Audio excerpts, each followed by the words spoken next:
Election EVM को लेके, electronic voting machine को लेके जो नया मामला सामने आया है, मुंबई में एक एफआईआर रजिस्टर्ड हुई है।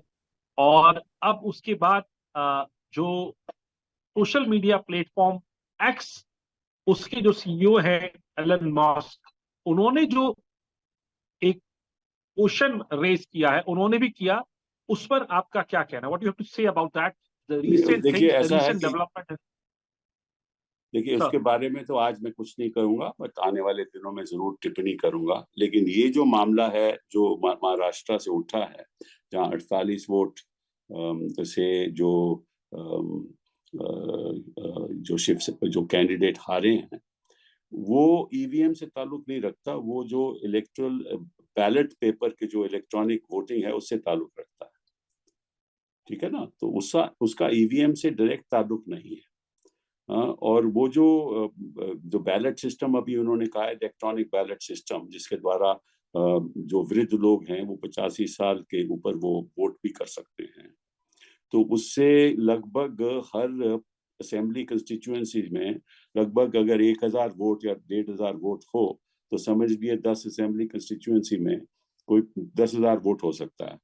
तो उसमें मैनिपुलेशन हो सकती है इलेक्ट्रॉनिक बैलेट वोटिंग सिस्टम में, क्योंकि वो तो इलेक्ट्रॉनिकली कंट्रोल रहता है।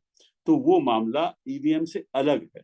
तो ईवीएम की चर्चा तो मैं आकर करूंगा, मैं बाहर इस समय हूँ हिंदुस्तान के, आकर करूंगा कि वो तो मतलब कि अलग चर्चा है।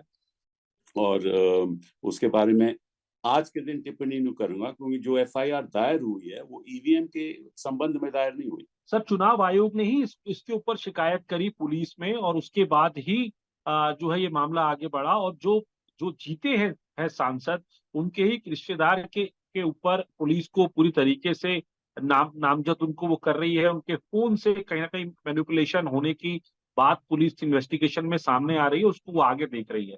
ये एक टेक्निकल इशू जरूर हो सकता है, लेकिन पूरे ओवरऑल प्रोसेस के ऊपर एक क्वेश्चन उठ रहा है, जिसमें पॉलिटिक्स अब बड़ी सामने आ गई। जहां पर जो विपक्ष के नेता हैं, उन्होंने भी कहा, राहुल गांधी ने तो ये तक कहा कि एक ब्लैक बॉक्स बन गया है ईवीएम मशीन।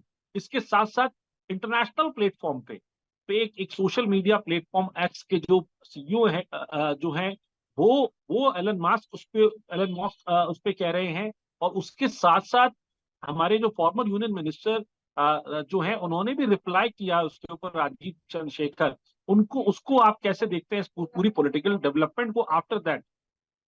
जब ऐसा है कि जब सुप्रीम कोर्ट ऑफ इंडिया ने कह दिया कि we must trust our machines and we must trust the Election Commission of India, जब सुप्रीम कोर्ट ही उन पे ट्रस्ट करती है तो उसके बारे में मुझे टिप्पणी करने की जरूरत क्या है? क्योंकि अगर हम सरकार पे ही ट्रस्ट करने लगे, मशीनों पे ही ट्रस्ट करने लगे, तो फिर सब सब मशीन के द्वारा काम होना चाहिए। और कोर्ट्स हैं किसके लिए? अरे कोर्ट्स तो इसीलिए हैं कि अगर सरकार पे ही आपको ट्रस्ट करना है तो आप छोड़ दीजिए, फैसले देने छोड़ दीजिए। तो इसके बारे में मैं ऐसा कैसा कहूंगा, ये बड़ा भारी मुद्दा है। इसके बारे में मैं बाद में टिप्पणी करूंगा। और जिस तरह से इलेक्शन कमीशन का रवैया रहा है पिछले 2014 के बाद, उसके बारे में भाई सभी विपक्षी दलों को गंभीरता से सोचना चाहिए कि क्या संवैधानिक संस्थाएं इस रवैये को अपनाकर क्या हमारे देश में फेयर एंड फ्री इलेक्शन हो सकता है। तो ये एक बहुत ही अलग मुद्दा है। इसमें ईवीएम की इश्यू भी शामिल है, इसमें इलेक्शन कमीशन के फैसले भी शामिल हैं, उसमें इलेक्शन कमीशन का रवैया भी शामिल है, इससे इलेक्शन कमीशन किस तरह से शेड्यूल करती है वो भी शामिल है। ये तो बहुत भारी मुद्दा है और विपक्ष को जोर से सेशन में उठाना चाहिए। और मैं तो समझता हूँ कि जो इलेक्शन कमीशन ऑफ इंडिया है, खास तौर पे जो चीफ इलेक्शन कमिश्नर है, उनके बारे में कम ही कहा जाए तो अच्छा है। उनका जो रवैया रहा है वो निष्पक्ष नहीं रहा, और हम इस पे, मैं समझता हूँ विपक्ष इस पे कार्रवाई करेगा और करनी चाहिए।